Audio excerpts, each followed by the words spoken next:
अक्षय तृतीया हा सण फक्त सोने खरेदी करण्याचा सण नाही, हे तुम्हाला माहिती असेलच. जर अकितीला आळं आणि बेंद्राला फळं ही आपल्या आजीची म्हण तुम्हाला माहिती असेल.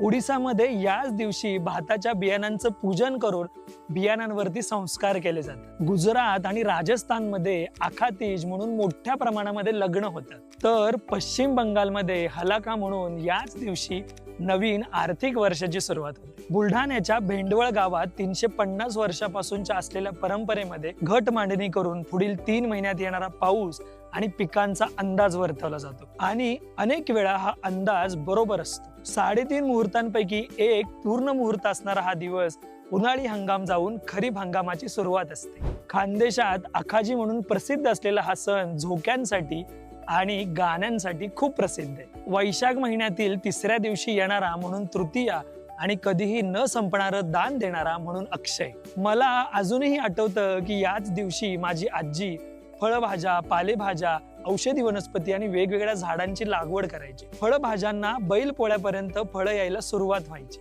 आणि म्हणूनच की काय, अकितीला आळं आणि बेंद्राला फळं ही म्हण प्रचलित झाली. आपल्या सगळ्यांसाठी हा सण फक्त सोनं खरेदी करण्याचा सण असला तरी शेतकऱ्यांसाठी खरं सोनं म्हणजे त्यांच्या शेतातील धान्यच आहे. मग या अक्षय तृतीयेला आमरसपुरी, पुरणपोळी नक्की खा, पण याचबरोबर हा व्हिडिओ सगळ्यांना शेअर करा.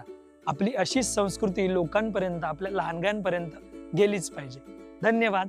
आरोग्यम धनसंपदा.